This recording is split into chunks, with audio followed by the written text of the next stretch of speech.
রাজধানীর বনানীর এফআর টাওয়ারে অগ্নিকাণ্ডের ঘটনায় আটকে পড়া মানুষের জীবন বাঁচাতে গিয়ে আহত ফায়ার সার্ভিস অ্যান্ড সিভিল ডিফেন্সের ফায়ারম্যান সোহেল রানা না ফেরার দেশে চলে গেলেন।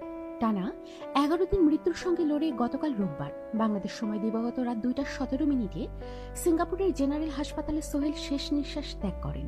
ইন্না লিল্লাহি ওয়া ইন্না ইলাইহি রাজিউন। আজ সোমবার সকালে ফায়ার সার্ভিস অ্যান্ড সিভিল ডিফেন্সের মহাপরিচালক ব্রিগেডিয়ার জেনারেল সাজ্জাদ হোসেন সংবাদ মাধ্যমকে বিষয়টি নিশ্চিত করেছেন। গত 28 মার্চ বনানীর এফআর টাওয়ারের আগুন নেভাতে ও আটকে পড়া ব্যক্তিদের উদ্ধার কাজে অংশ নেওয়ার সময় গুরুতর আহত হন ফায়ার সার্ভিস ও সিভিল ডিফেন্সের কর্মীচলা স্টেশনের ফায়ারম্যান সোহেল রানা। উদ্ধার কাজে অংশ নিতে গিয়ে তার পা ভেঙে 3 টুকরা হয়ে যায়, ছিদ্র হয়ে যায় পেটের নাড়িভুঁড়ি। সঙ্গে সঙ্গেই সোহেল রানাকে ঢাকার সম্মিলিত সামরিক হাসপাতালে ভর্তি করা হয়। সেখানে তার কোনো উন্নতি না হওয়ায় পরিবারের দাবির পরিপ্রেক্ষিতে সিঙ্গাপুরে নেওয়ার সিদ্ধান্ত হয়। গত শুক্রবার সন্ধ্যা 6:50 সিঙ্গাপুরের উদ্দেশ্যে সোহেল রানাকে নিয়ে যাওয়া হয়। সেখানে তিনি সিঙ্গাপুর জেনারেল হাসপাতালে ভর্তি ছিলেন, কিন্তু তার শারীরিক অবস্থা অপরিবর্তিতই ছিল বলে সংবাদ মাধ্যমকে জানান কর্মীটোলার ফায়ার স্টেশনের senior station manager Bazlur Rashid.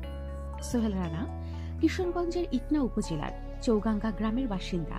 তিনি চৌগাঙ্গা শহীদ স্মৃতি উচ্চ বিদ্যালয় থেকে এসএসসি পাশ করেন। সোহেলের বাবা নুরুল ইসলাম একজন দরিদ্র কৃষক। মা হালিমা আক্তার 4 ছেলে ও 1 মেয়েকে নিয়ে গ্রামের বাড়ি থাকেন।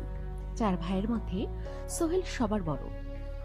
পরিবারের হাল ধরতে 2015 সালে ফায়ার সার্ভিস অ্যান্ড সিভিল ডিফেন্সে ফায়ারম্যান হিসেবে যোগদান সোহেল রানা। আমাদের সাথেই থাকুন আর অবশ্যই সাবস্ক্রাইব করুন।